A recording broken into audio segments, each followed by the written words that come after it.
collision with purpose, in pursuit of purpose.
Welcome everyone out there in Facebook world, in the internet world.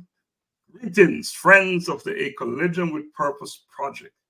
Welcome to another episode of Bridging Generations, Voices of Men. I am Dr. Laxley Stephenson.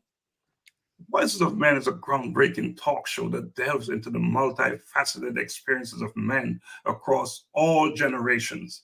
In an era where societal norms and expectations rapidly evolve, this show offers young and older men a unique platform to voice their challenges, triumphs, and perspectives.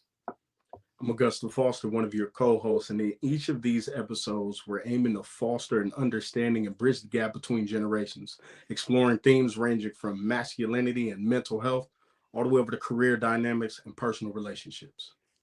I'm Xavier Willcox, also a co-host. By bringing together voices from varied age groups, the show sheds light on the commonalities and differences in the male experience, encouraging open dialogue and mutual learning. Juan Marcel here. And so whether it's a teenager grappling with the pressures of social media or a senior reflecting on the changing definitions of manhood, Bridging Generations is committed to uncovering the real stories of men navigating the complexities of a changing world. Ladies and gentlemen, we are your moderators for Bridging Generations. Doc, what do you have for us tonight? Oh my goodness, we're shedding shackles tonight. And what a big deal that is. What a big deal. What do you think about it, Augusta? What do you think about that?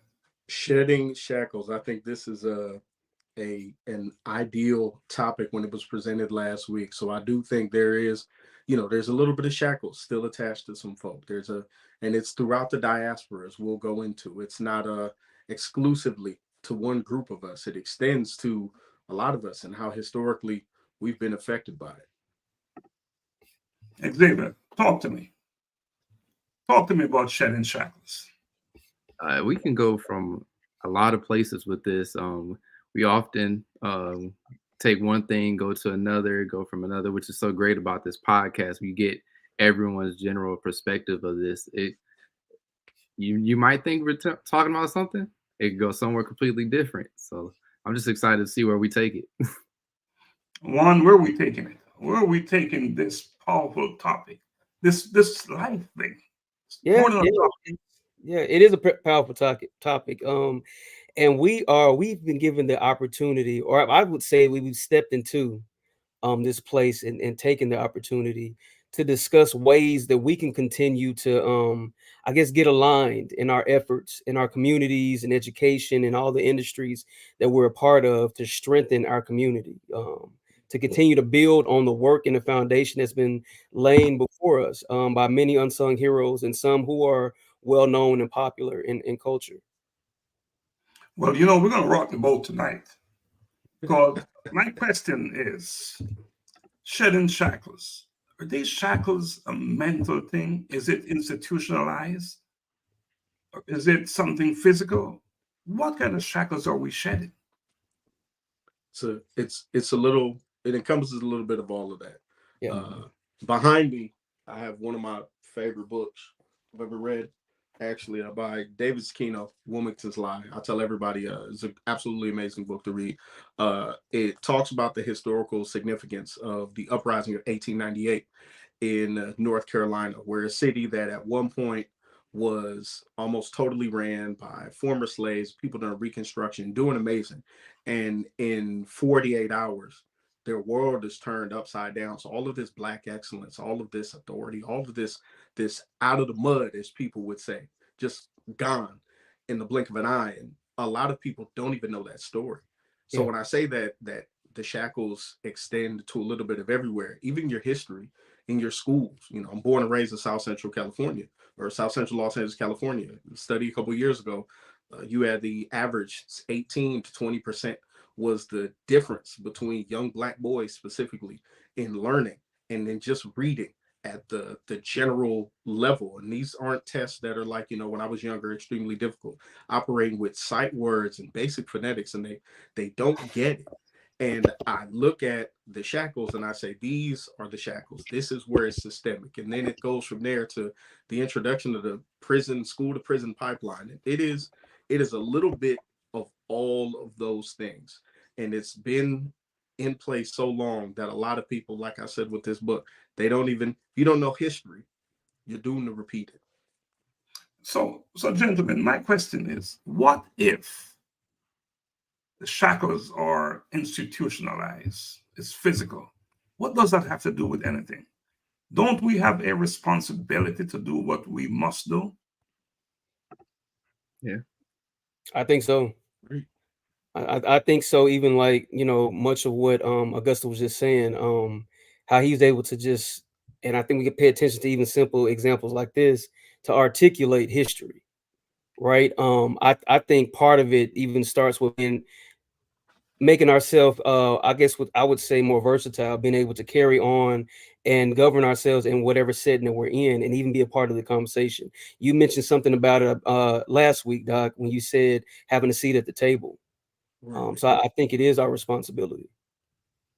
And our mentor said this some time ago. They said, if you don't have a seat, or if they didn't make a seat for you, then you build your own table.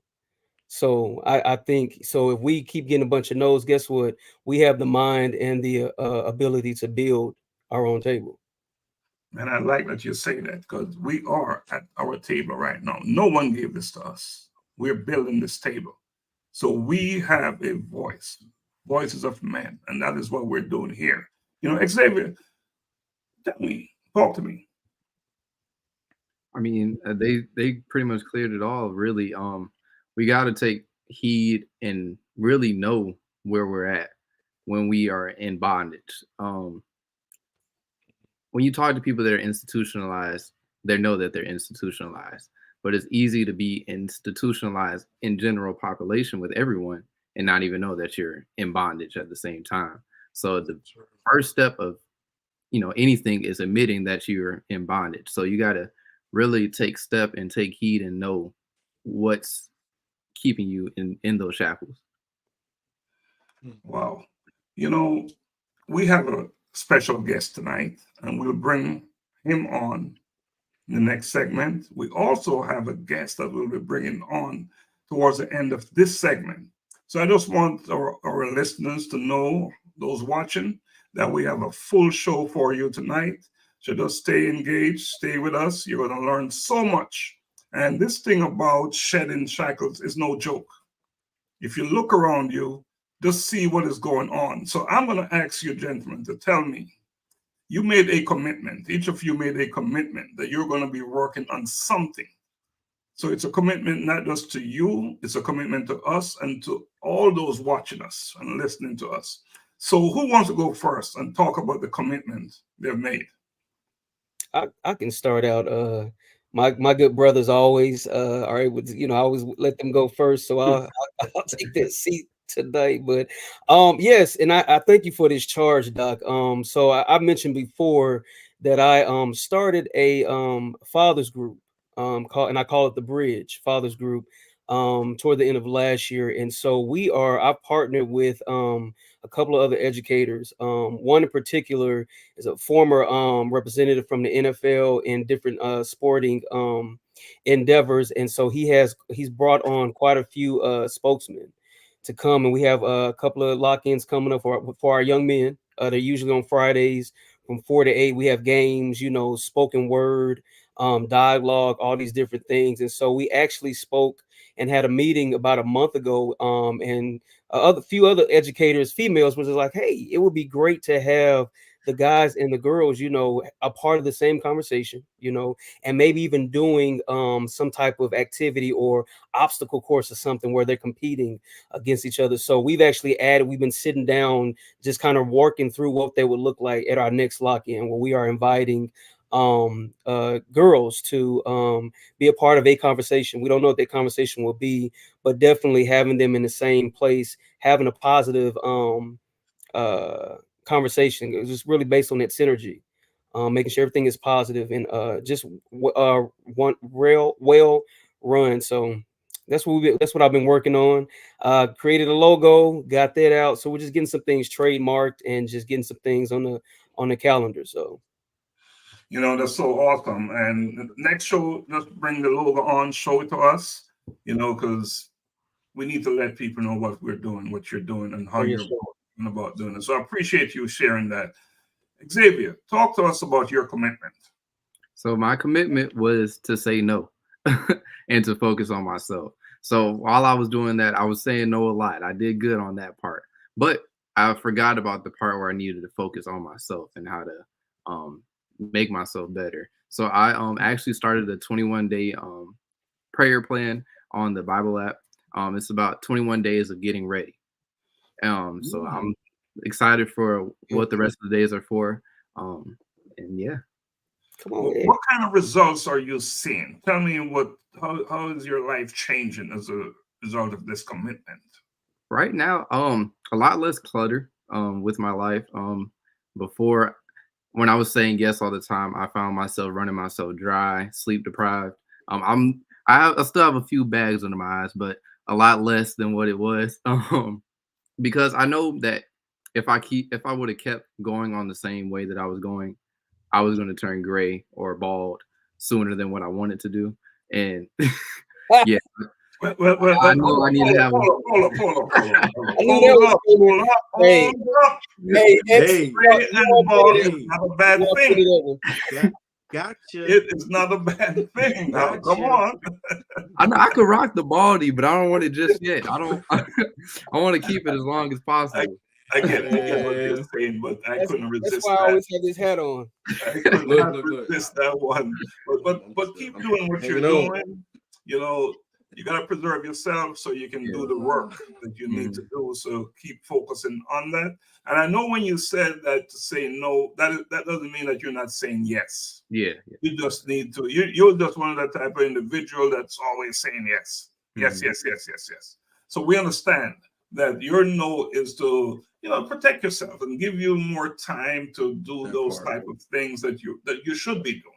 Yeah. So we appreciate that. Augusta, tell us about your commitment, please. My commitment was really delving into service, and one of my other commitments was getting more of the mental health stuff off of the ground. So I had some amazing meetings this week. Going to be able to get a small group together on a corporate level, looking for corporate to provide some sponsorship with that, which is going to be absolutely amazing. Going to be able to probably quarterly engage and touch around 2,000 to 3,000 employees, which is amazing. Sitting in that room and afforded that opportunity to be blessed, to be in those spaces and have that conversation, do something that's really a passion of mine. forwarding the mental health and the work-life balance for Black men. Outside of that, my other thing was really a commitment to service. Now, this is where I haven't had the time to actually go out and physically do it. So I had that little bit of, conviction where God tells you, you need to do something. So I took some funds and said, all right, I'm just going to disperse some funds to some areas and a couple of nonprofits that I know are actually really doing the work, are actually truly invested in communities. So places that I volunteer, and I said, well, I'm not able to get there this week, in an area like Atlanta, like a Love Beyond Walls or a Gateway Center. So I said, okay, so what I'll do is I'll send money because these are organizations that I know are actually out and grinding, and I could look and see the service. I could see the work. I could see the love and that attachment to the community. So yeah, that's current status of for one first Q service. And I want to say thanks to you for your donation to Global Humanity Network. You're not just talking, you're walking as well. You're acting on your words. So I appreciate that. And for me, my commitment was to create scholarships for students. And I'm so happy to report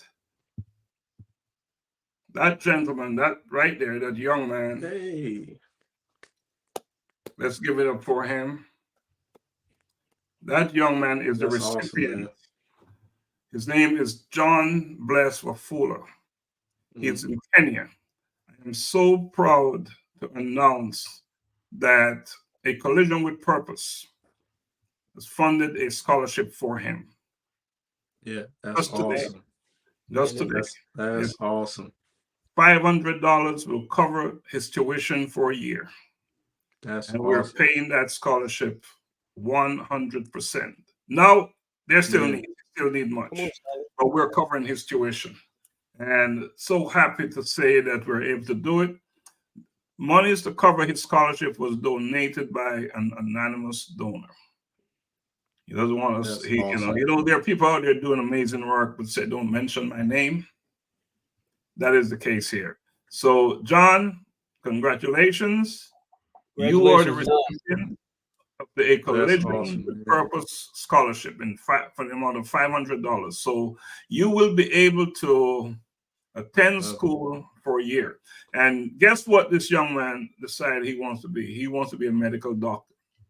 Wow. Love it. So that's awesome. Let's give John a big shout out. Let's give him a big shout out. Future doctor. Okay, doctor. You said and Doc, you said his middle name is what? John Wafula. John Blessed Wafula is his name. Man, that's a fitting name. That's a fitting name. I love it. A fitting name for a young man with a purpose. So just so happy to report on this tonight. My commitment is to go get out there, find as many scholarships as we can. And this is one that came to fruition. Now, there are others out there who are in need. If you feel it within yourself, if you're watching this program and you feel it within yourself, and you want to commit and give, we have a young lady right now that is kicked out of school, can't go to school, just because of what, $250 plus another $900. She's kicked out of school because she's in arrears, can't pay her tuition. I'm looking to find someone who can at least get her back in school while we find the necessary amount of money, $900, to pay her tuition for a year. So if you're out there and you feel so inclined and you want to make a difference, please contact us. Let's make a difference, all right? So again, congratulations, John. Dr. Blessed. Dr. Blessed. Dr. Blessed. So isn't that awesome? Isn't that awesome? That is amazing. Hey, Doc, I want to ask this. So I know we have a platform as YouTube as well. Is that a way that they can contact us? Two things. Contact us about contributing, how they go about doing that. And also the second part, I wanted to just add, like, if you're watching via YouTube, man, put your commitments on there. What are you working on right now? This is a community a thing. So we're all doing it, encouraging each other, holding each other accountable. What are you doing to impact your community, your families? Post it. Awesome. And This is me. let me tell you a little bit about our scholarship program, right? So we will be monitoring his grades. We will be talking to his teachers. He's not just gonna. We're not just gonna pay some money for him to go to school. We're gonna be in touch with him. We're gonna provide some mentoring and some help with his work if he's struggling, right? So it's not a case where we say, "Here's the money, go away." No, Right. this young man is 9 years old. He's in the fifth form, is I guess that's what they call it in Kenya, and bright future. But it's only a future that can be realized if he can go to school. And if he can't go to school, there's no future. So again, just thank you to our anonymous donor. Can't do it without you. We need more. That's awesome. All right. So that's a bit of good news. That's one way to break shackles, right? Oh, yeah. Shackles, Oh, yeah. Education. That's a major way. All right, guys. So I think this is a great time to introduce our next guest. And this gentleman, I'm proud to say that I'm in the music business, right? So I manage this artist. We're real good friends, and just an awesome guy, very talented young man, and not just in music production, but in so many different areas of his life, so many different skills. So I want to bring on none other than Mr. Shella Top Star. Top star. Shella. Think we have some mic issues with Shella. Shella, your phone is muted. Unmute your mic. Unmute. It's muted. Oh, sorry about that. You know. Yeah, man. It's a pleasure being here. You know. Yeah. Welcome, Shella. Welcome to the program. What's going on? Where are you at right now? Well, I'm in Jamaica. You know. You're in your studio? Yeah. You want to do something live for us, or should we just play a video? What do you want to do? Well, they always say proper preparation prevent poor performance. You know. So. You know, I wasn't prepared, you know. So you can play a music or a video or something. Okay, we're gonna play your video, and we have a video that we're gonna play. It's our theme song. It's called "Far," and it is so in touch with who we are. So we're coming from way, way, way, way to where we are today. None of us are here. Did not start where we are. It's been a journey. So Shella, just tell us a little bit about you, what you do. I know you're into the music game. Tell us about where you live, where you're located in Jamaica. Well, I'm located in Clarendon, you know, Spalding's Clarendon, you know. Yeah. I started doing music at from a tender age, but professionally, you know. I picked it up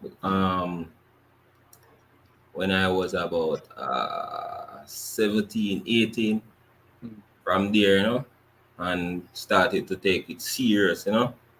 Yeah, man. So I started to produce music, create instrumentals and record on them, you know. Yeah. What is your biggest show that you have performed on to date?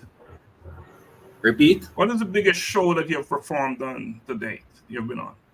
Yeah, well, I perform on Reggae Sumfest, you know. Yeah, that was a great experience, you know. It was my first time with a live bands, you know. Yeah, so yeah, that was a great experience. And Reggae Sumfest, for those who are listening and don't know, that's the biggest, you know, reggae dancehall show in the world, and you had the opportunity to go on there. You know, what's in store for Shella Top Star? Where's Shella Top Star going? I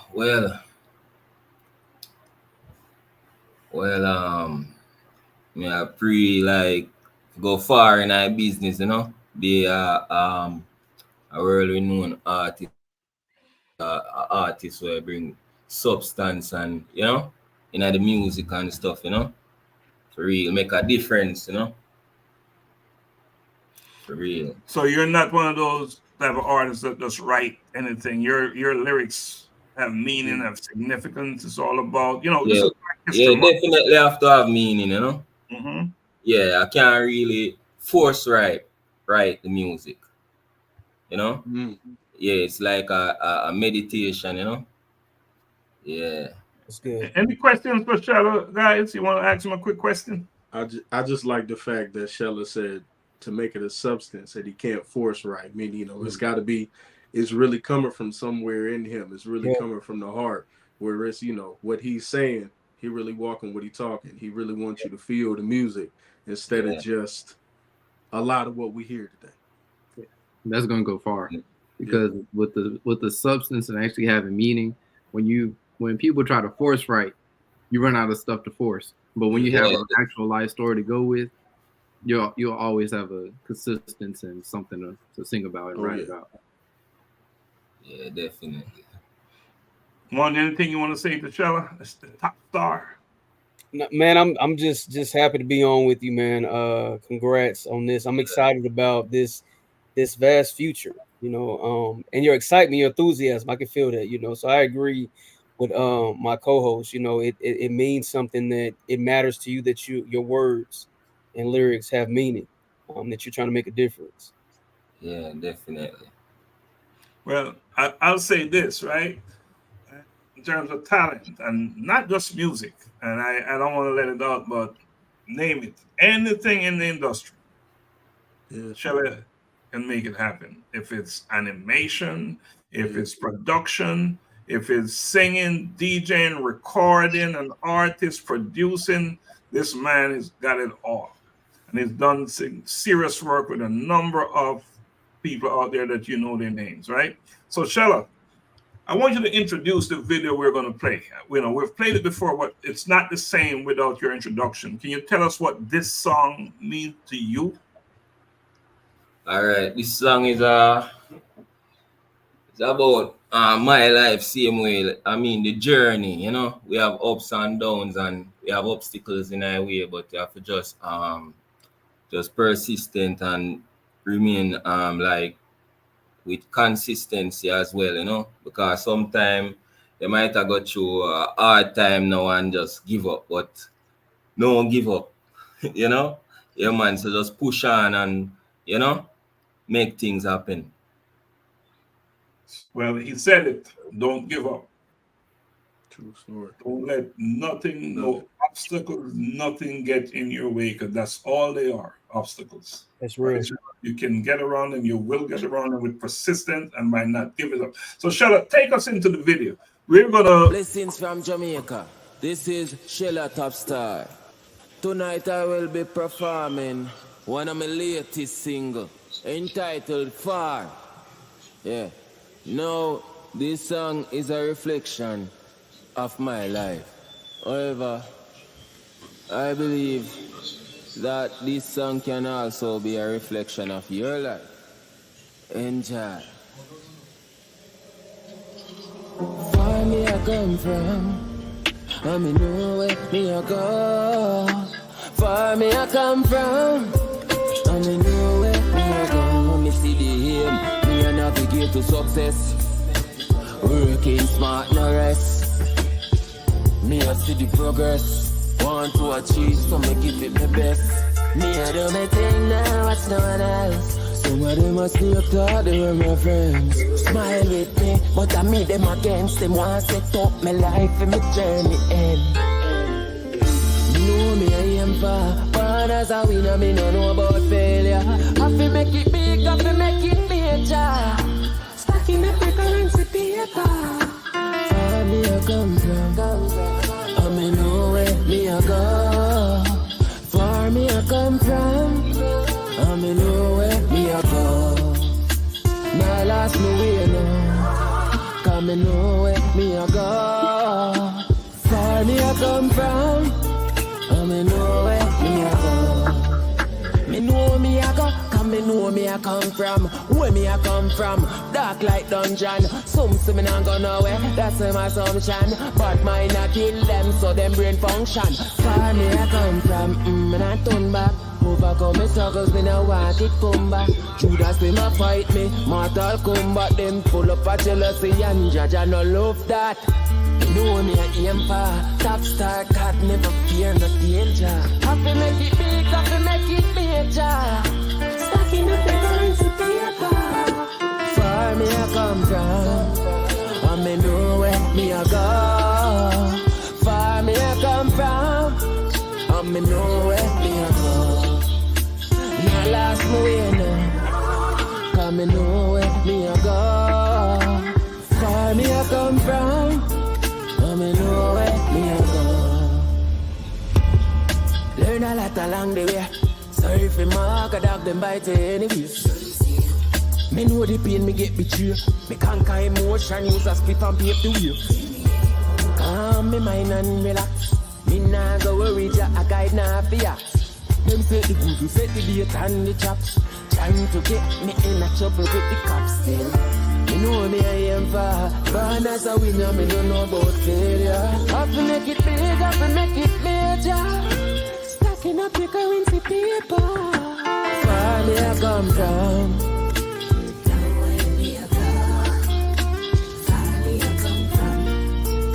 Me know where me a go, I tell you to me not last me way now. Cause me know where me a go. Far me a come from, and me know where me a go.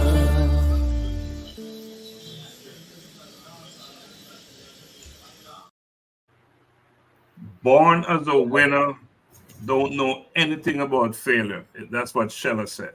So Shella, we really appreciate you coming on. Anything you want to say before you go? I know you have work to do. You got stuff to do. Anything you want to say before you go? Well, I really still just want to say it's a pleasure being here, and you know, yeah, I love the vibe and thing, you know, see me? For real. Yeah, man. That was Shella Top Star, far where I come from, but we know where me I go. All right, Shella, thanks for coming on, man. You'll be back man, on. yeah. We're going to get you to come on one of these days and perform live. The kick is real. Live. No problem. Just tell me the date, you know, that me prepare, because me say proper preparation prevent poor performance, you know? Hey, yeah, definitely. Shella, before you go, let the audience know how they can follow you and get more of your content and your music. Yeah, you can follow me on Instagram at Shella_Topstar, YouTube, Shella Topstar, you know. I'm on all digital platforms. So if you type in Shella Topstar, me will show up, you know? Yeah, man. For real. All right, Topstar. Shella. We catch up. Man. We catch up. Bless up to everybody. Xavier. Bless up. Augusta. Mr. Smith. Bless up. Absolutely. All right. Have a good one. Be well. That was awesome. That was awesome, right? Star. I tell you, talent like you just can't imagine the kind of work this young man can do. You know, we got our own entertainment segment on the show. Man, come on. Absolutely. I've seen the work, man. The kid can produce, edit videos, cut animation. Yeah. He top star for real. Top star for real. Augusta, I especially like this song because there's so much in it that speaks to what we're talking about. Yeah, right. You know, so much of it, and we're talking about shedding shackles. If you listen to the words in that song, you talk about breaking away from all the stuff, from all the craziness, and just moving on with your life in a positive way, in a purposeful way. So we have another guest. So Juan, can you introduce our guest? Absolutely. Our next guest, man, is a brother, a friend, I would say a community activist as well as an advocate. His name is Ryan Gilbert. He has his own company. He's an entrepreneur out of Conyers, Georgia. He started this journey back in 2020 during the pandemic. right now he's working with contracts with Amazon, so he is moving freight between Atlanta's Amazon facilities, as well as he also started a drone business. So now he creates 3D maps with his drones, and he's in the process of researching how to use drones to deliver goods and services. He's very active in his local church. He helps with he's a tech guy. So wherever he can fill in, he's a voice on the on the airwaves, working on the sports podcast. He does a lot. He does voiceovers. You'll hear him when you hear his voice. He just has that voice, right? Like a narrator, So everything he does, he's about leaving an impact and strengthening his community. So without further ado, y'all welcome my brother and friend Ryan Gilbert. Thanks for having me today. Really appreciate it. Ryan, how goes it? It's going pretty good. Sorry, my studio setup that I usually have, with some of the things that were going on in my mom's church, I gave her some of my sound equipment, and I haven't been able to get it back quite yet. She likes to do some of the recordings in church, and so I actually had her setup going down on her computer, and so she's got a nice little studio set up right now. So, but everything's going pretty good.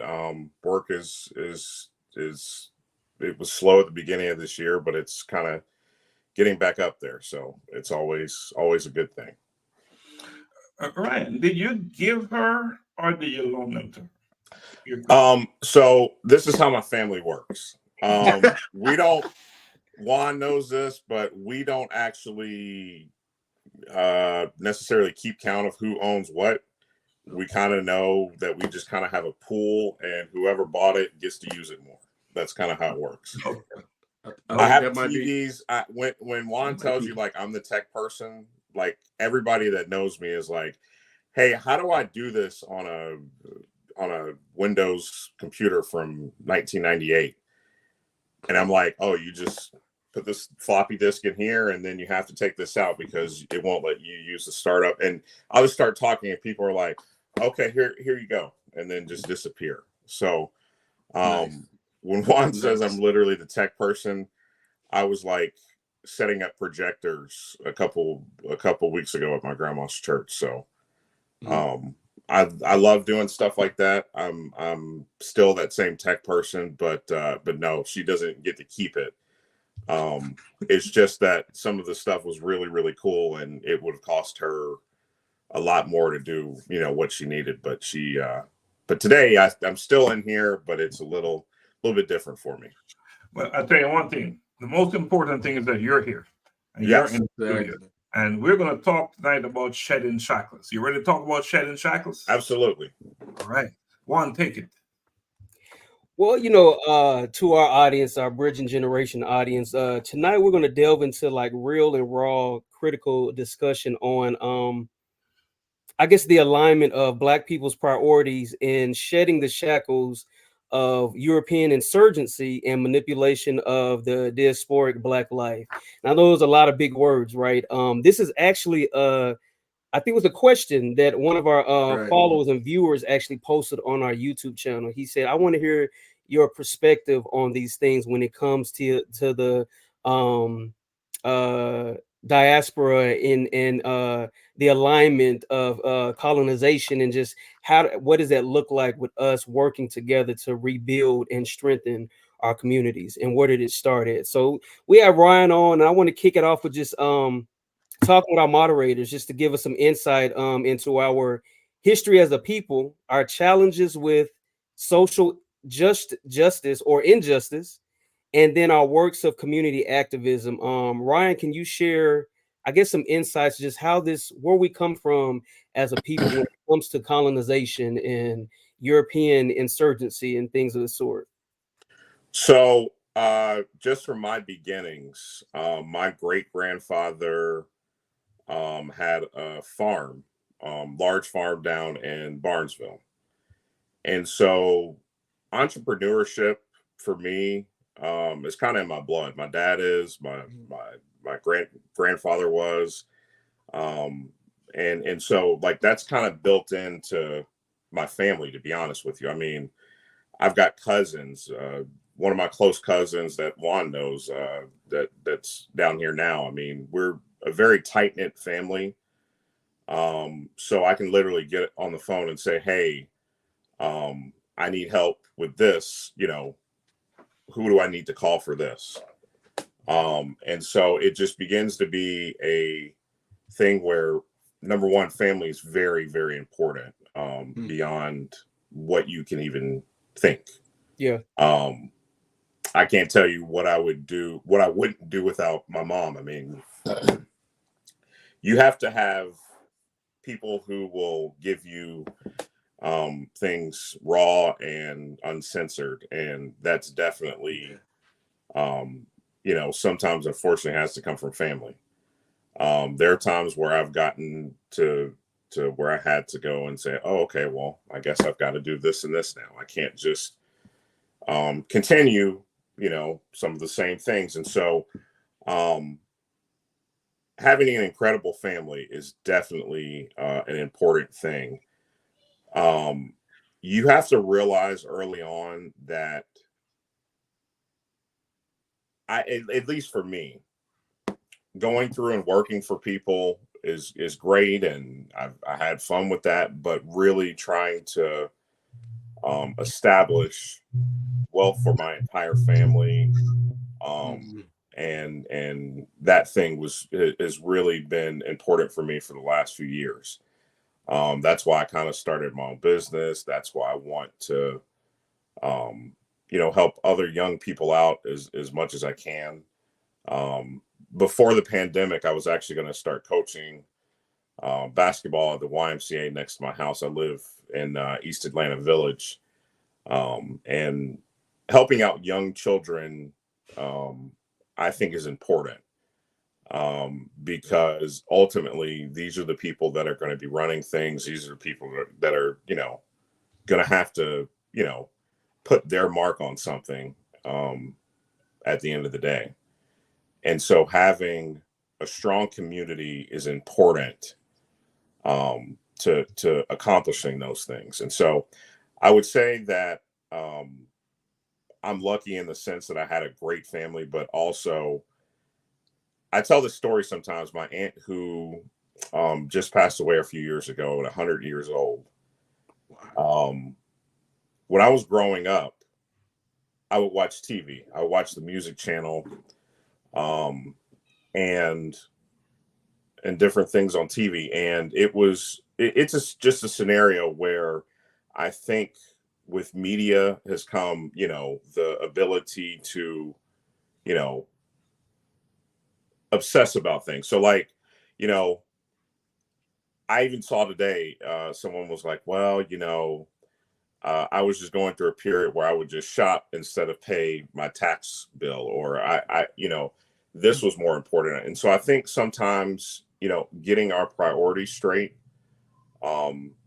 is very important, because I mean, you know, being able to have property, money, and things like that is something that we often don't have in our community.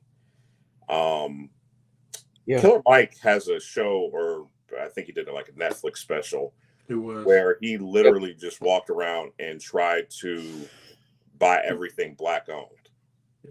Now, one of the shops that he stopped at was a maintenance shop. Harmon Brothers. They're a Black owned business. I knew the owner a while back, but you know, actually having to do that was very difficult.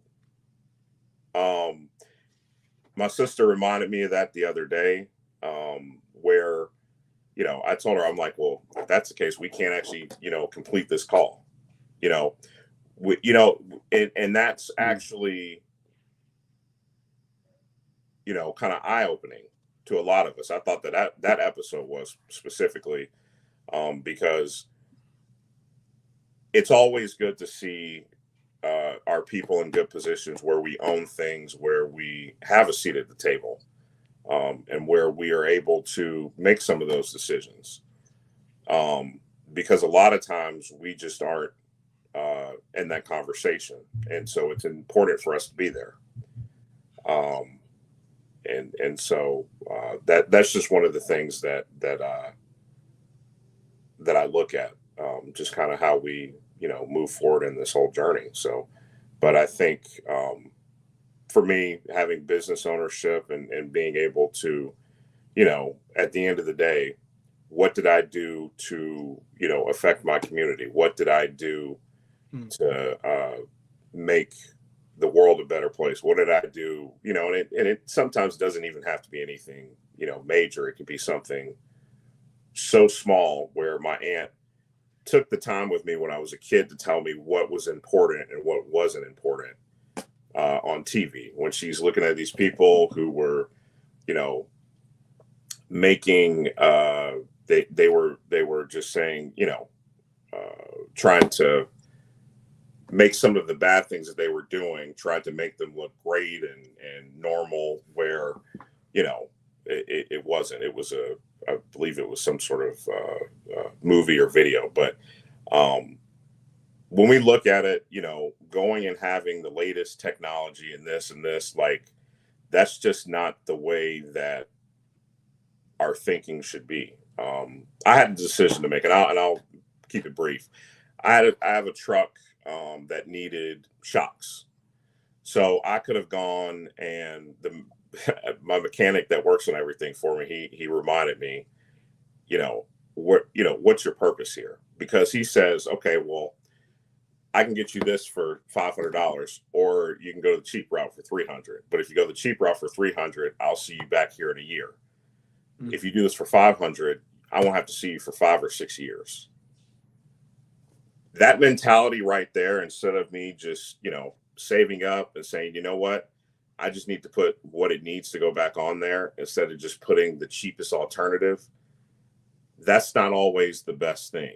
Sometimes in positions and the things that I've learned is that, hey, you just need to go ahead and put, this part back on there, because in the end, you're going to have to pay for it. And he's right. I mean, in the end, that belt that I had the other day could have snapped, and I would have had to pay $800 to get a vehicle towed. I would have had to pay this much instead of just the, $200 at the time. So I just think it's important sometimes to, take care of what we have and be able to, at the end of the day, know that we are, making, sound decisions with what we have. I mean, having the latest car and all this stuff is great, but at the end of the day, it's more important for me to have a work vehicle that's a tax write-off. These things, I like that. And the thing is like, things like that are just kind of second nature to me at this point. Right. Like that, I don't even see it as a, oh, we're going to lunch. Okay. Like, these things are kind of second nature to other people, other cultures. It's just second nature. It's common. And so, like, that's not something that we automatically know. Yeah. And that's something that's big. When you were able to use what other systems that other people have, and once you kind of realize how this whole thing goes, you go, oh, okay, that was simple. Or wow, this right here, this is a work vehicle. I don't have to necessarily this may qualify for so much in write-offs or things like that. Like, those things are just so second nature to other cultures, but sometimes not for us. And so, like, more of what I'm all about is getting people there, and people, we all network together, ask questions and all that. So that's just one of the things that I always like to when I meet people, I like to network. So I hate the fact that now I have to leave out of this conversation and head out, because Ryan has given solid tax advice, solid technical advice. Don't go to H&R Block. I believe the remainder of this conversation it would be, if you're somebody who thought about leaving out, it would be very advantageous for you to hang out, because this brother is about to drop some major gems on what seems to be the importance of family, knowledge of tech, and yeah. So I'm upset that I have to go, but I know it's going to be great. But before I go, I have to do my regular jab at Xavier. Ryan, if you can for me, explain to him Xavier's relatively young. There are some other of his people watching. Terms were used such as music station. Also, terms were used such as floppy disk. You may need to explain that to that young brother if you get the opportunity to. But as always, gentlemen, I'll see y'all next Thursday, and y'all have a good one. All right, brother. Safe travels. All right. Thank you. Thank you, Augusta. Ryan, Yes. you nice layout of entrepreneurship and working and managing finances.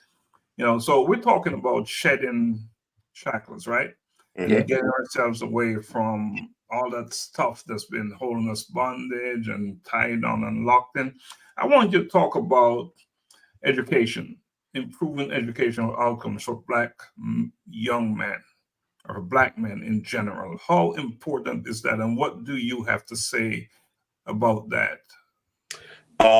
Very important. I actually come from Juan knows as well as anyone. My mom is what used to be I consider her one of the toughest teachers that was ever around. Her and her group of friends, they all taught in the DeKalb County school system.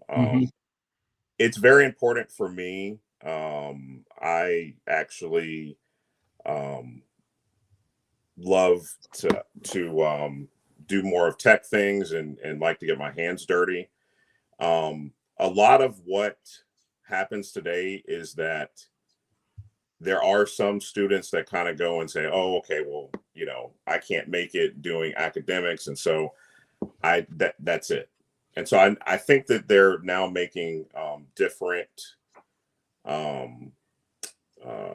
accommodations for some of those students. I believe they're having more tech courses now. Vocation, yeah, a lot of vocational things. Because honestly,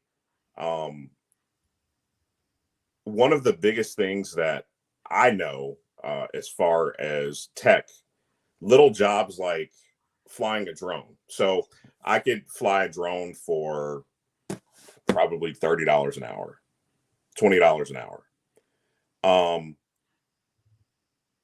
That is a very low technical job for someone who, that and the level which it takes to actually complete something like that. But those are jobs that take a specialized skill. And not a lot of emphasis goes on things like that, programming computers.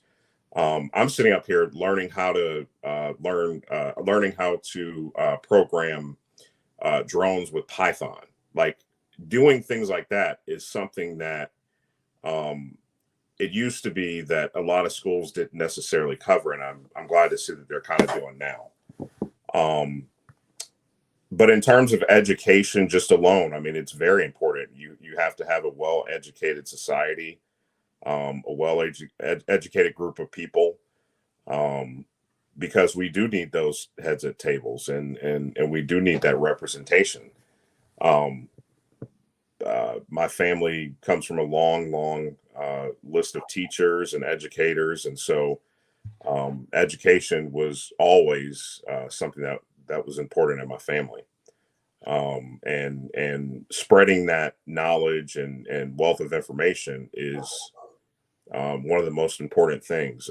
If you're ever around my mom, she is, she will nag you until until she knows, like, hey, information's important, managing finances is important, doing this is important, expanding your knowledge important. So just having that foundation myself, I know now what to tell other people as well. I can now have this conversation, across, a wide platform where my mom does, she does do a lot of a lot of modules and interviews and things like that. But in terms of being able to spread messages, I'm going to be able to do that because I'm younger, and I may encounter people and have a difference of opinion that she may not have known. And so, like, the fact that we're able to, learn more knowledge and gain more, and then bring up and build up our communities is the world. So Right. I just think that that's important. Yeah. So Ryan, let's talk strategies. About education, get more. This is all about improving educational outcomes, right? So what strategies do we need to improve educational outcomes in our communities? And then some of these underserved communities, how do we get in there, get more kids involved, wanting to be educated? I think, and that's, for me, is one way to shred these shackles. Yes. How can we achieve that?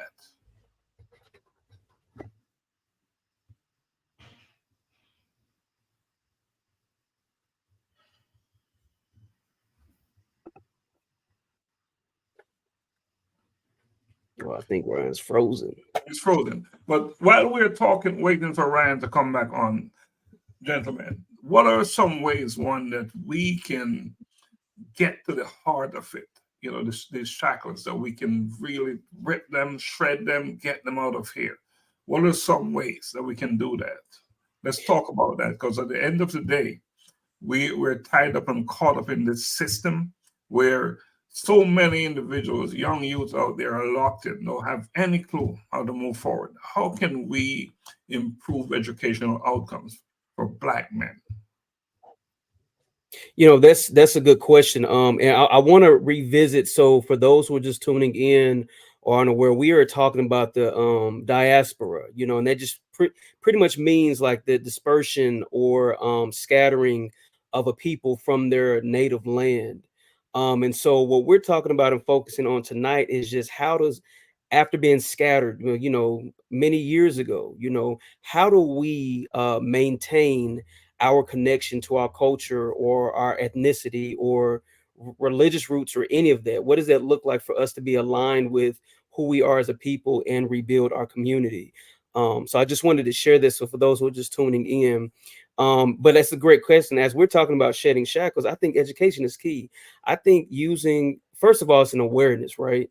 Ryan touched on a big part of it when he talked about priorities. I think you actually, two things. You asked this question earlier, Doc. You asked institutionalization. Is it physical? Is it mental? And I think all of that kind of is connected, because I think mentally we've been convinced and conditioned that how our lives go now, that's how it's supposed to, right? And so based on how we see ourselves or our mindset, that's how we, I would say, behave or even interact with our communities, right? We don't realize how powerful we are together. I think a togetherness is what we're missing. I think if we strengthen, the biggest thing, and Ryan touched on this a bit too, is strengthening our families, strengthening our households. When you talked about education, and I realized even with the preschool to prison pipeline, that the percentage of Black males who graduate on time and are successful academically is lower than the percentage of Black males that are incarcerated. You know what I'm saying? That our percentage is high, but we're not as actively involved or succeeding when it comes to education. But here's the thing. There's a system that we are somehow continuing to build up. We're trying to figure out how to build up our communities, but in that process, we're doing a better, I wouldn't want to say better, but we're doing a significantly, I guess, have a greater job with building up the prison system instead of our community. You know what I'm saying? So I think it starts with us realizing that where we are, though we've come far, we still have a lot of work to do. And sitting down on platforms like this or community forums are just different. Even like Ryan said, taking the time even within our own families to grab, our younger cousins, our siblings, friends, and brothers and sisters, and just as a family unit, and having conversations about what priority looks like to us. Because I honestly believe communities are strengthened by the families. So if the families grow, if the families strengthen or get stronger, the community gets stronger. So I think it starts at home. It starts at home, absolutely. And you talk about building up the prison population and being number one there, and that's not a good category to be number one in. But let's talk about employment a bit, because that is a big piece, right? Of building us and growing us and shedding these shackles. Black men face higher unemployment rates, lower labor force participation rates, and lower earnings compared to their white counterparts. What is that all about, and how do we overcome that? What is the key to getting out of that, breaking and shedding that shackle? First, got to start hiring each other. We got to stop going to look for the most best kept white guy to go in the office, because we kind of count ourselves out. Well, I'm not going to say myself because I work with my family, but with what I've seen in a lot of places, especially when I've been applying to jobs and stuff like that, they rather hire a white person in their field because they're more trustworthy, quote unquote. Because whenever I don't want to get too, that's a better way to say it. And just bring it as it comes. Bring it as it comes. Yeah. Just say it as it comes. We're not holding back here. Just talk as it comes. We inward it up when we get into places. When we're in these fine establishments, we sometimes hinder ourselves from being looked at as the best kept people and being the best option. We want to go into $1,000 or 5-star restaurants and pop champagne. Yeah. You don't do that. You don't go into the White House and do stuff that just brings bad stuff to our names. And we hurt ourselves a lot by doing this stuff with like the artists that we have out here now, like a Sukihana or I'm trying to say someone that we all might know. Who else?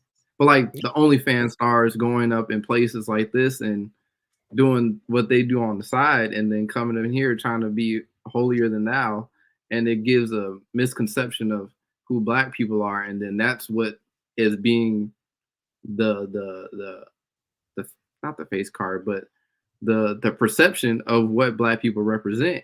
And then we're feeding into it by saying, yeah, let's keep feeding in streams. Let's keep feeding in this all the time and comments under their stuff and hyping it up, but it's still bringing us back down. Yeah, I think this, you're absolutely right. We're talking about economic empowerment, right? Especially in our community.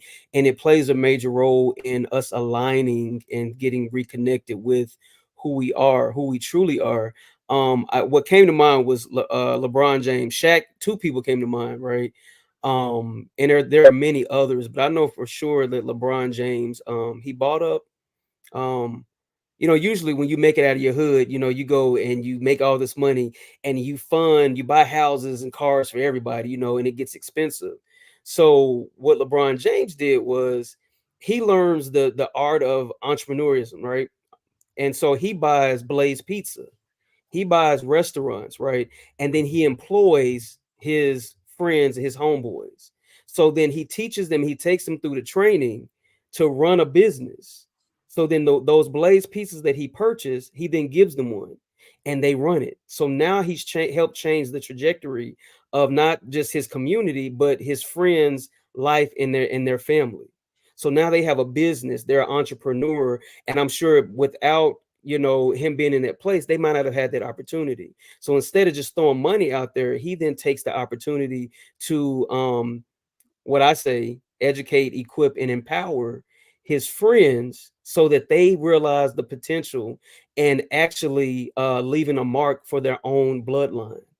And so it's cyclical, right? And I think in that way, we're able to fight and what you were talking about earlier, Xavier, was more like institutional racism, where they hire people based on their status, their economic, their socioeconomic status, and their skin color, So, and a way that we can counter that is, Ryan said it, property. We own property. We take opportunities with using money, the right way, with wisdom and effectively.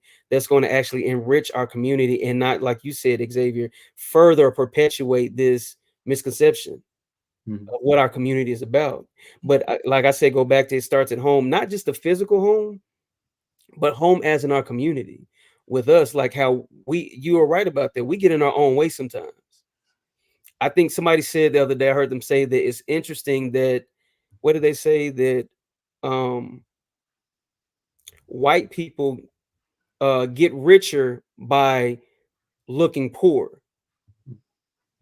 Black people get poor by looking rich.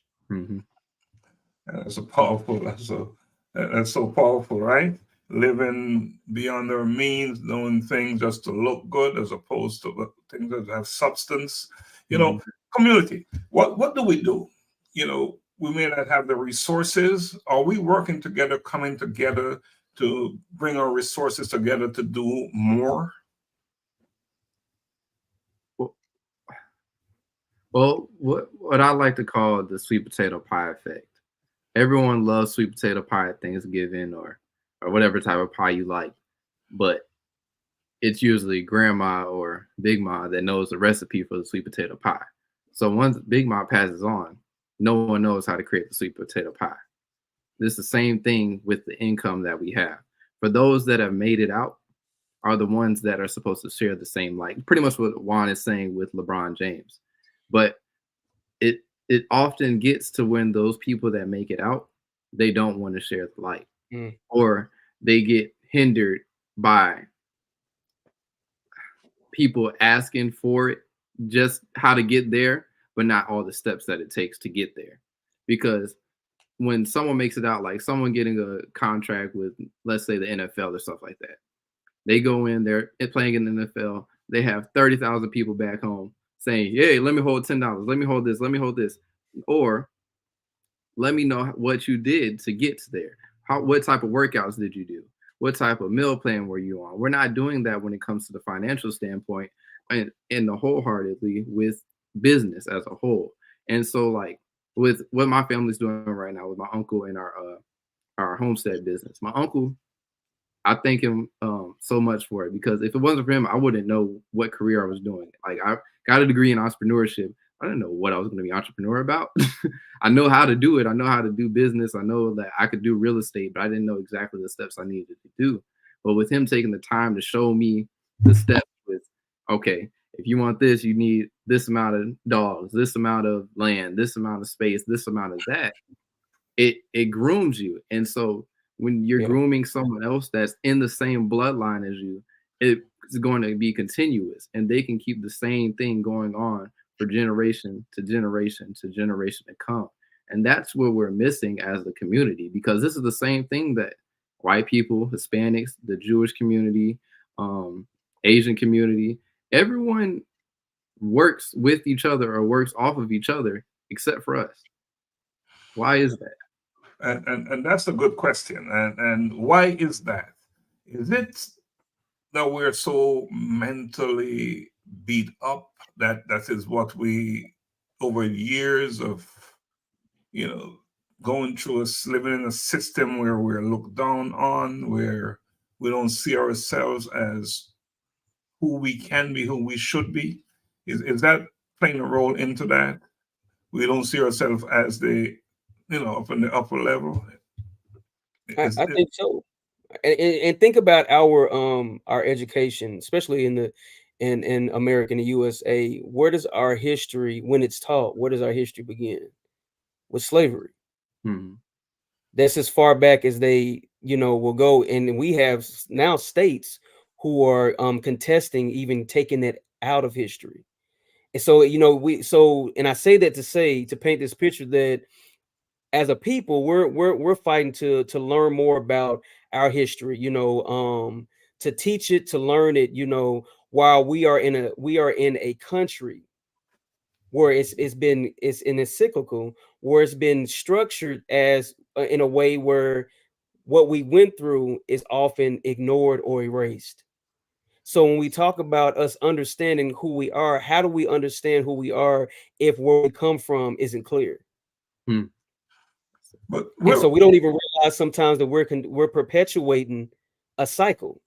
What we're doing now, we don't know if it was done 40 years ago, 100 years ago, because the more we talk about and we become more vocal about our history and just even what we feel we deserve, now we have people in higher places fighting to erase it or overshadow it with something else. What do you say to the person who, for lack of a better term, escaped? They made it, they went through the gate, and they're not looking back.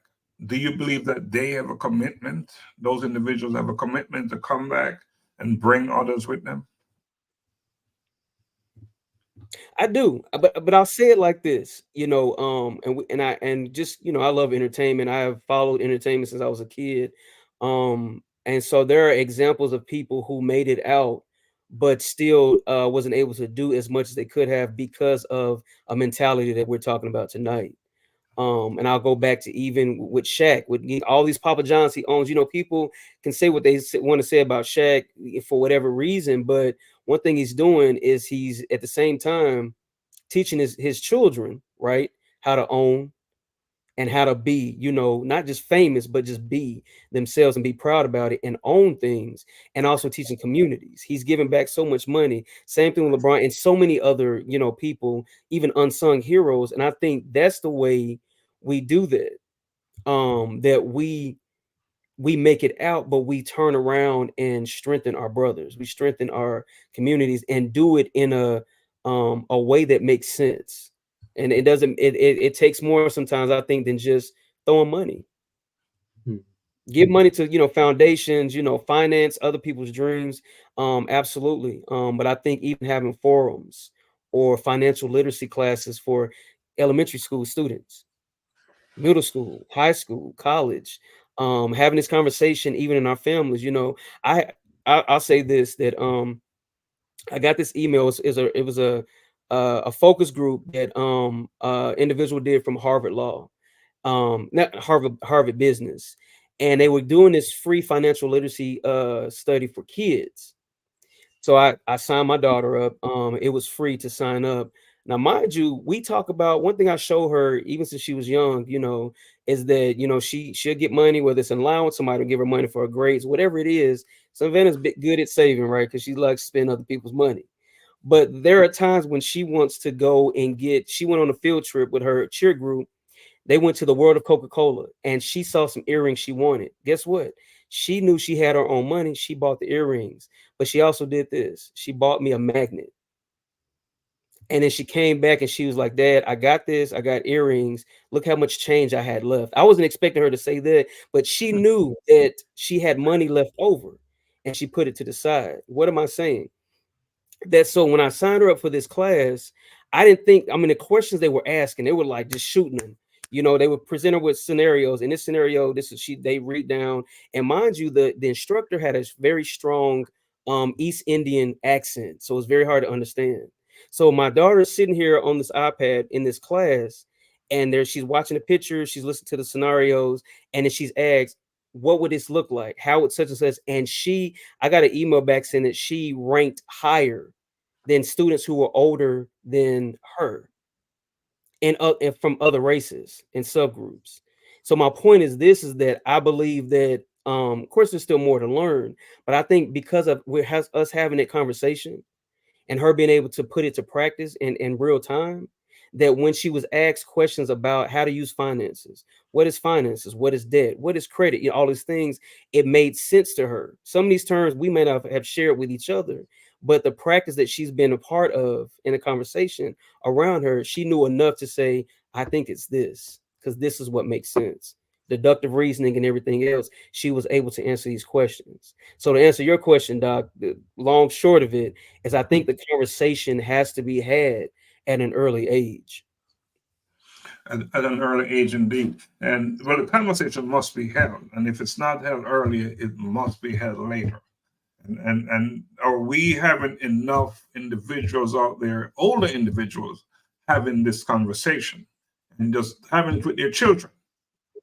But that is also important, right? Are we talking, Yes. Bridging generations is what we're all about. Are we having this discourse with each other?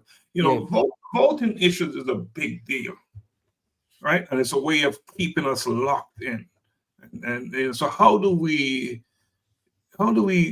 head the shackles when it comes to voting issues? We have voter suppression.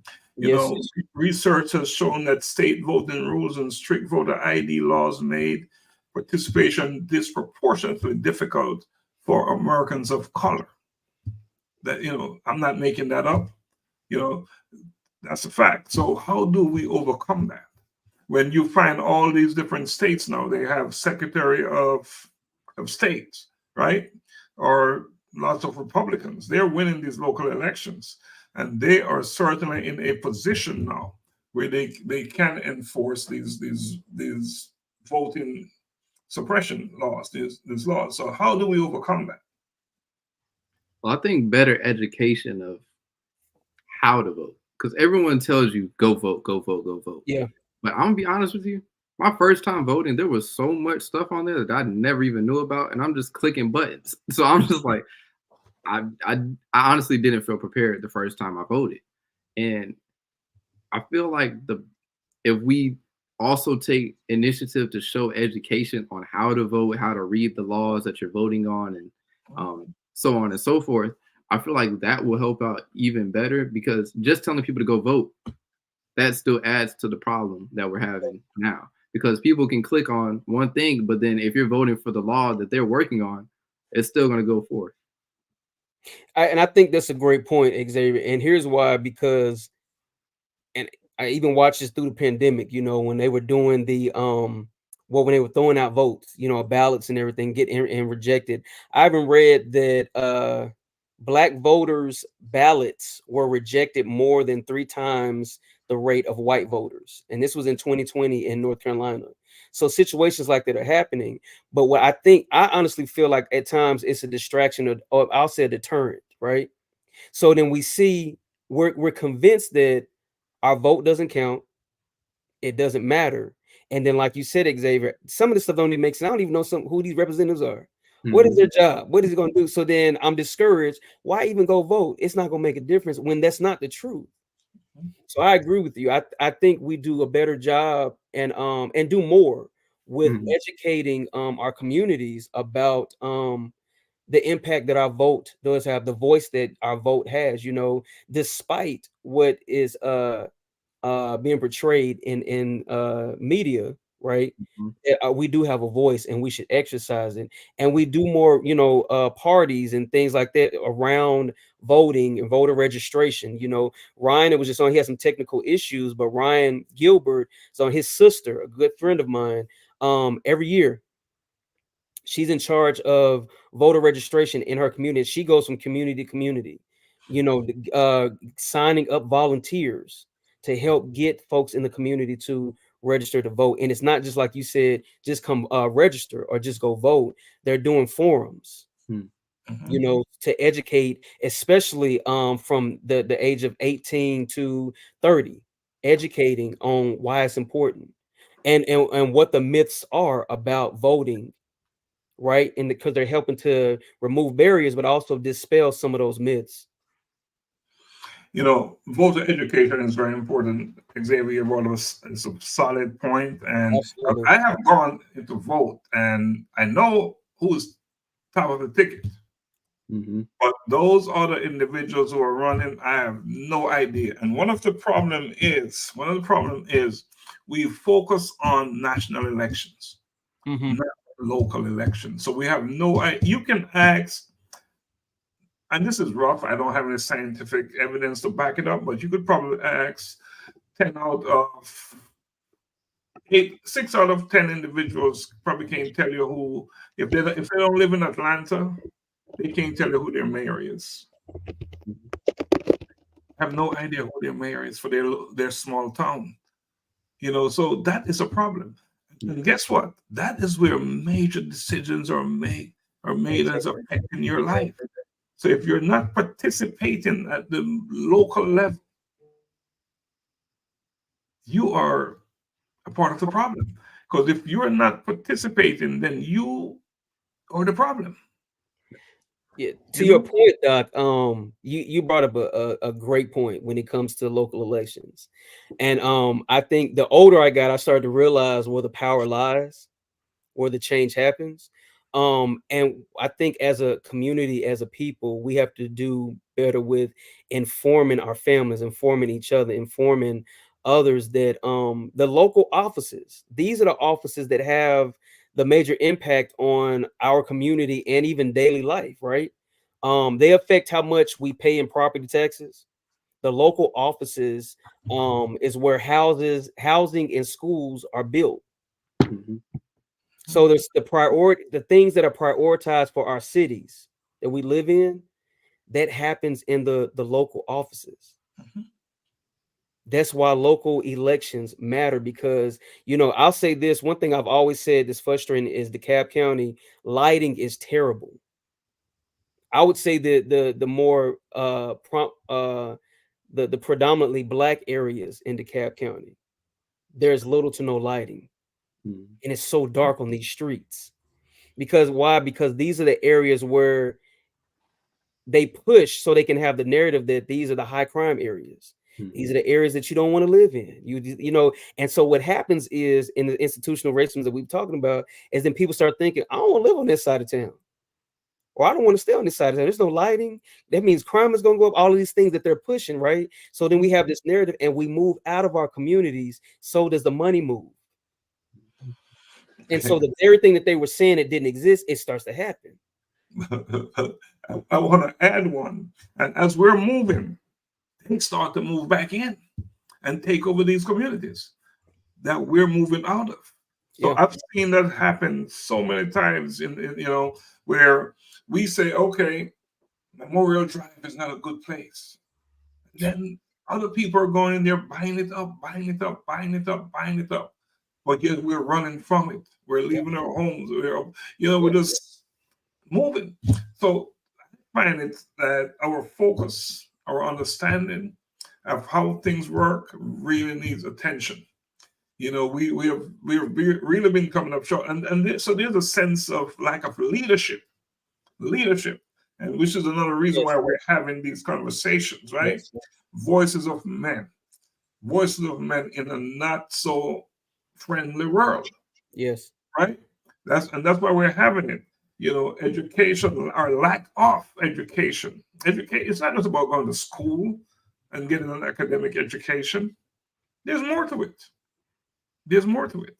There's more to life. In fact, you'll go there and you get all these degrees, and yet you come out of there, have no ideas what to do with them. These papers, these degrees, these letters, whatever they call them, right? And so you come out of school and you say, okay, what do I do now? What do I do?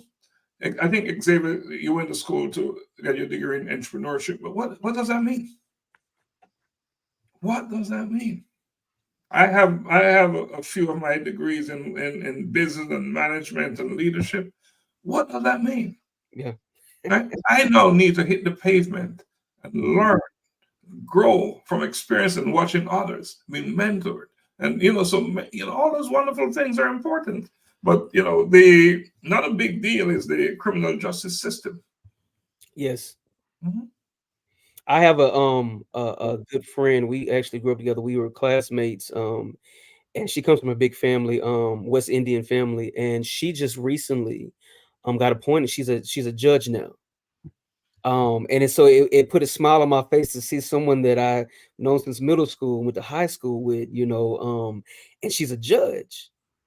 And I'm like, number one, we need that, especially more Black females in a position like that, but just more people who look like us, Black and brown, in a position like that. You talked about leadership.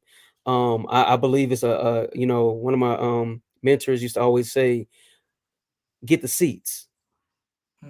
City council, board of education, all these things, get the seats, and you're right about education, Doc. Like going to school is one thing, but understanding why. What are you doing with it? You're learning about leadership, you're learning about entrepreneurship, all of these things. What level of impact and are you making with what you've learned? We're talking about leadership. Go get the seats. so you can speak out and open up opportunities for Black and brown people, to better our communities. I always say this, you probably get tired of hearing me say it, but I hear it echoing in my ear and resonated in my soul every day. Dr. Maya Angelou, she said, when you get, give. When you learn, teach. It's like she puts the onus on when you get it, now you got to give it. Okay, now that you learned it, like you said, Doc, it's not enough to just say, oh, I have this degree or I have this experience. Now go teach somebody. Go educate. Go equip somebody. Powerful. Another area that is of real interest to me and is specific to the shedding the shackles is environmental and climate justice. You'll find a lot of these Black communities where they're located, not in the best areas, some of the areas they live in. In so many states, they're close to power plants and toxic waste sites, which are problems, health-related problems. So, another big issue. So, what do we do about that? We don't necessarily have the resources to turn that around, as individuals. But again, we talk about communities coming together. How do we and what do we do to break the shackles there, to shed the shackles when it comes to environmental and climate justice? I think we should honestly normalize agriculture. There are programs, majors and programs and even graduate studies and research being done in agricultural development and what is it, ecology and all of these different things. And I know a lot of times I hear it, people frowned upon, or people say there's no money in it, or you're a nerd and stuff like that. But I'm like, this is the study that helps us not just better our actual community, but like you said, our environment. I have a friend who studied these things in college and got her master's in it. And so though she works, as an advisor and a counselor, when students would be going into some type of field in science or just doing projects, she would be the person helping them through or bring understanding. So she was still, she still had that understanding and that knowledge, right? Even though that's not the field she was working in, but because she was in advising, she was able to sit with these students and say, hey, no, look at this. Or did you ever think about this? And especially students that look like us, because we oftentimes don't realize that science definitely is an area where we're needed. And where we've been, we have a lot of inventions and innovators that made marks in science that we don't talk about. We need to normalize that. And what a big point. We don't talk about it. We don't advocate for our success, our examples of success very well. We're not promoting our achievements. Yes. And those among us who are really doing well, we don't promote them well enough. So, who do we have as role models if we're not promoting those individuals, right? Someone who look just like me, they're doing well, chances are I'm going to walk away and say, if he's doing it, I can do it. I can do it, right? And Xavier, another big area, right, is where there's such a disparity. It's health and well-being. Healthcare. Huge disparity, right? Huge disparity. You could have the same insurance coverage sometimes, depending on where you live. And I a friend of mine was telling me, she's in New York, and especially during that COVID time, look who was affected the most. And then even to get treatment, certain hospitals would accept you depending on who you look like, your skin tone. And then for other hospitals, you'd have to drive miles to get service and be accepted.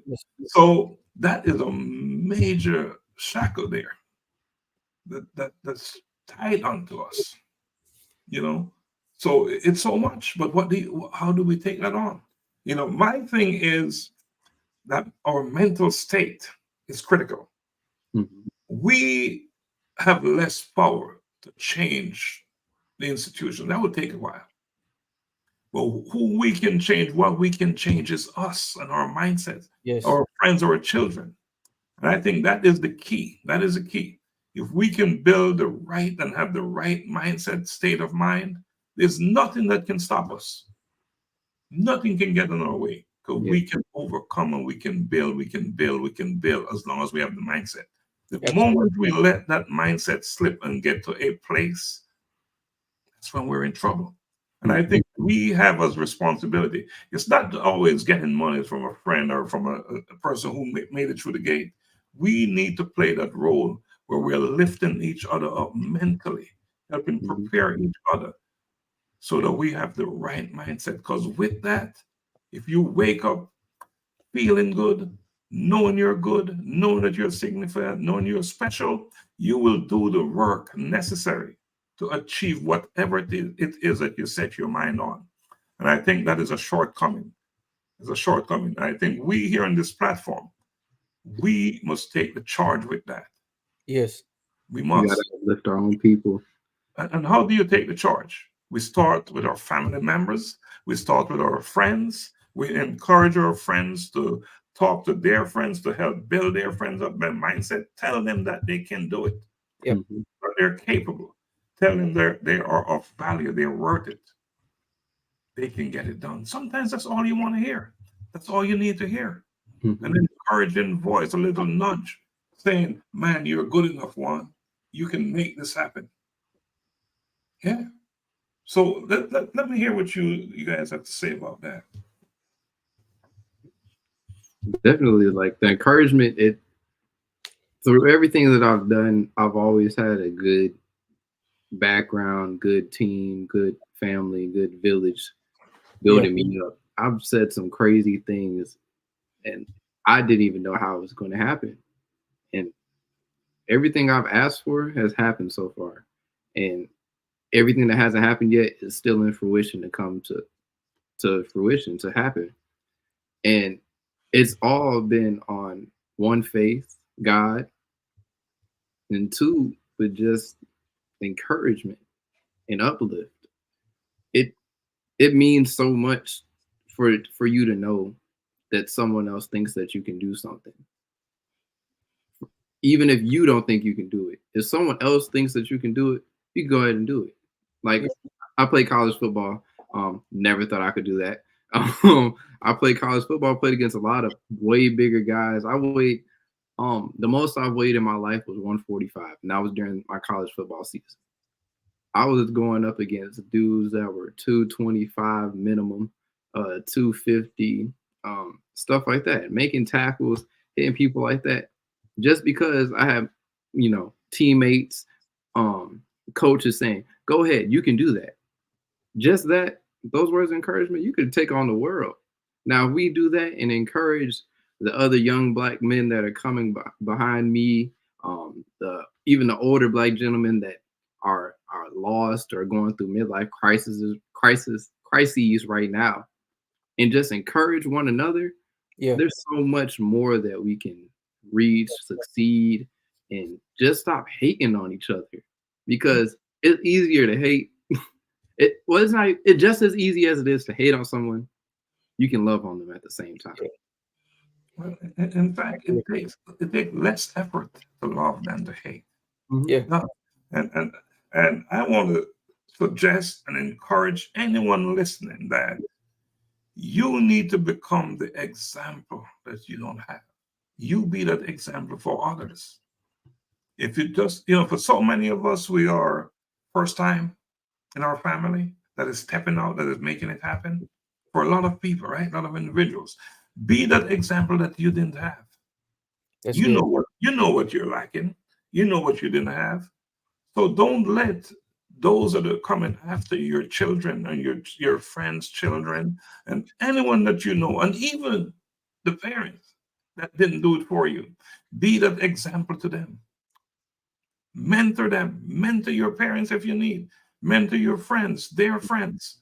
Be that example. And I think that if we can just do that little piece right there, be the example that you didn't have, we will go a long way to shred the shackles. Because there's so much that we do not have the ability to change right now. System is what it is, right? But we should not let that system be an excuse for us. Not because we weren't born into a situation where dollars and monies are flowing. There is enough examples out there. There are enough examples of people who made it in spite of not having those type of resources. So if one person did it, so can we, so can you, right? So it is so important to understand that it's your game to win. Always is your game to win. And it can only be a win for you. Because even if you set these lofty goals and wonderful goals and you didn't achieve them, it is what you're learning as part of your preparation for the next big thing in your life. So as long as you're learning lessons from all your different endeavors, you're still on target. You're still on track to be that winner in your family.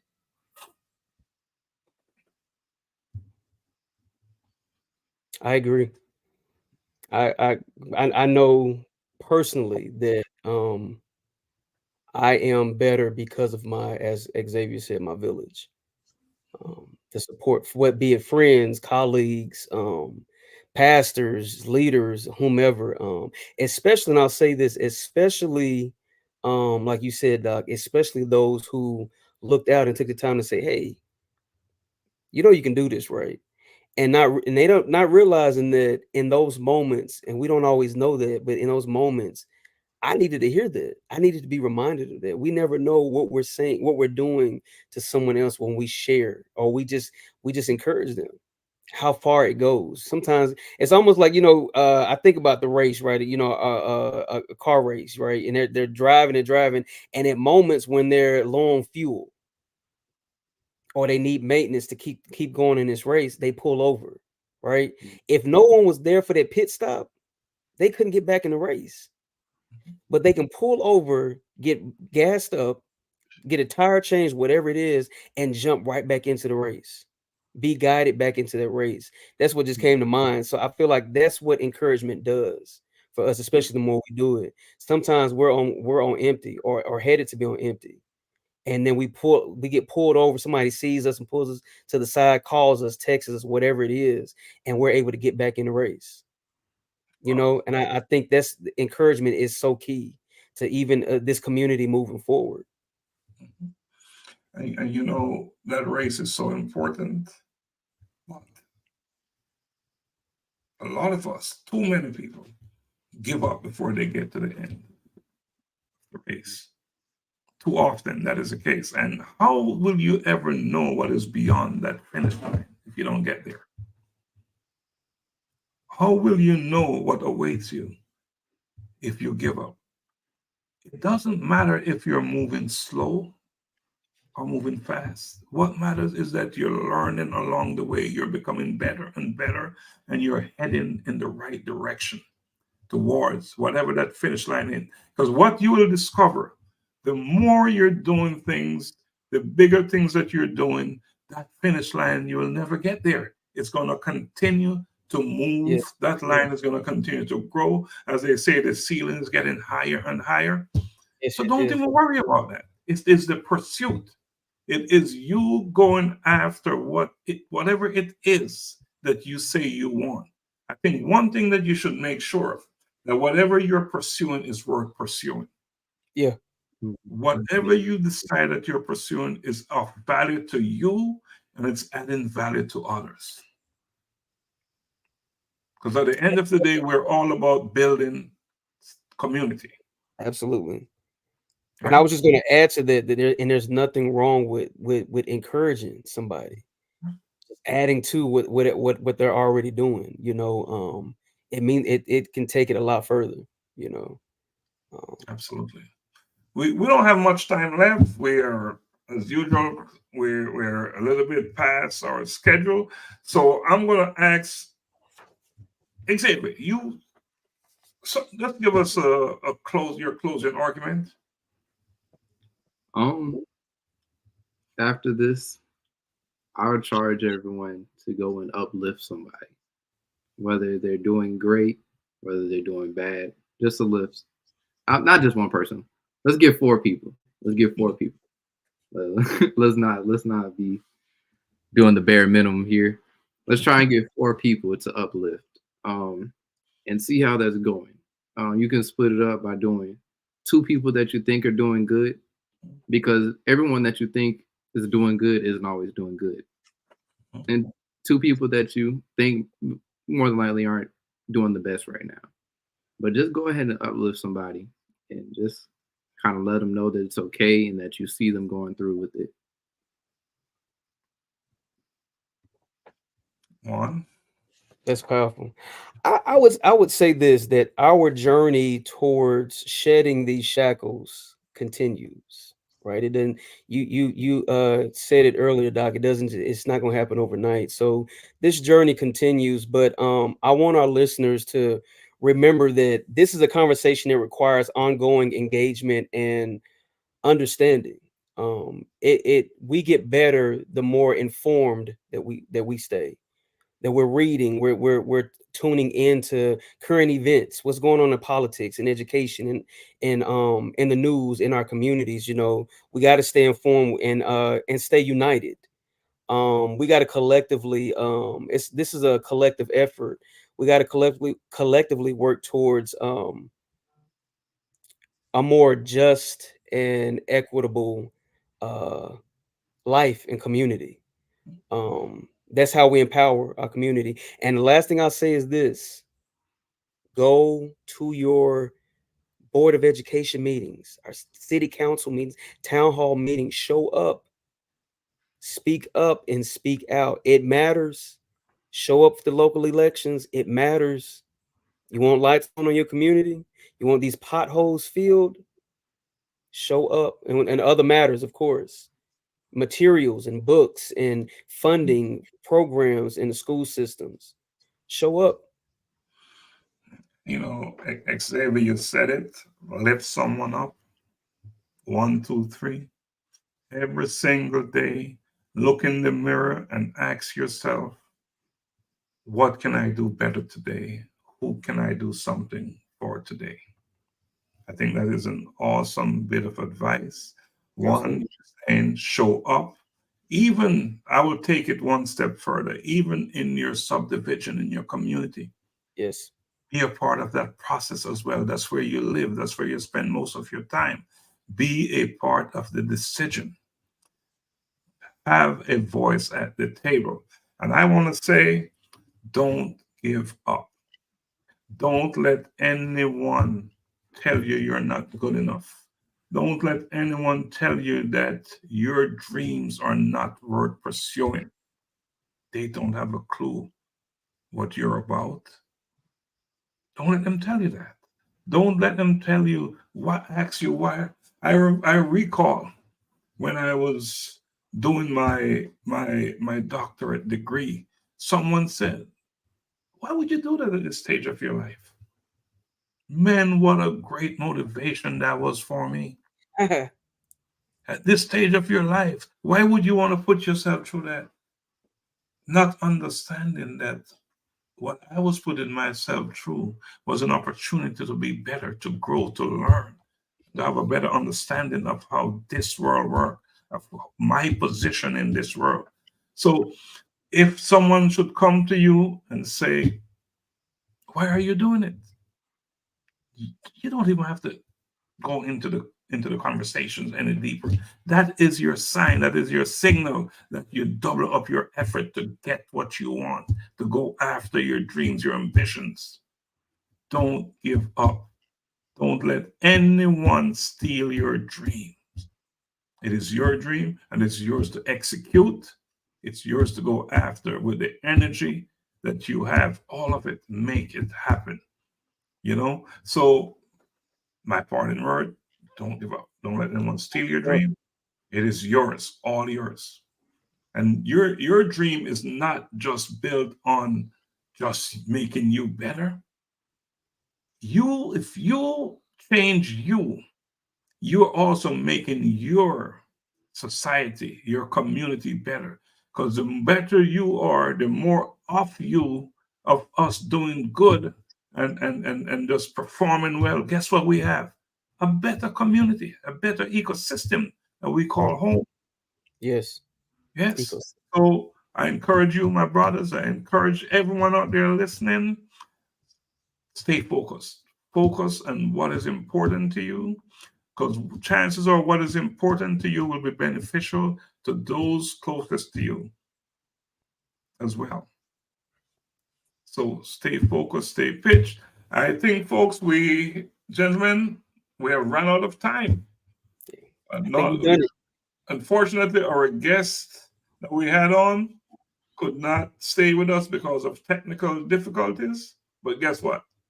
We are our best guests. Yes. Always.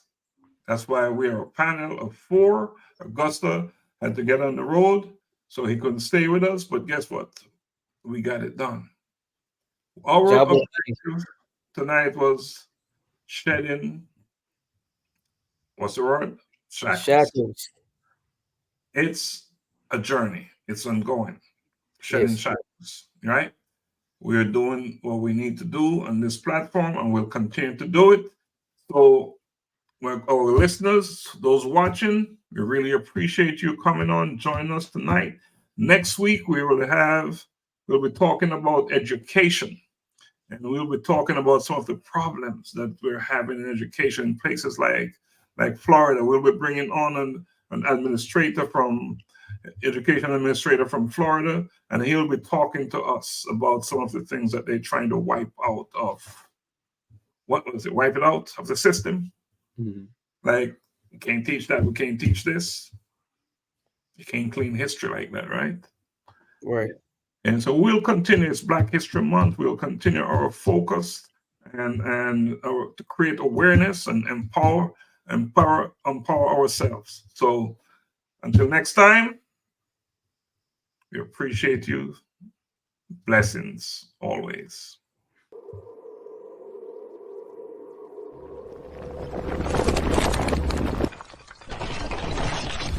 A collision with purpose.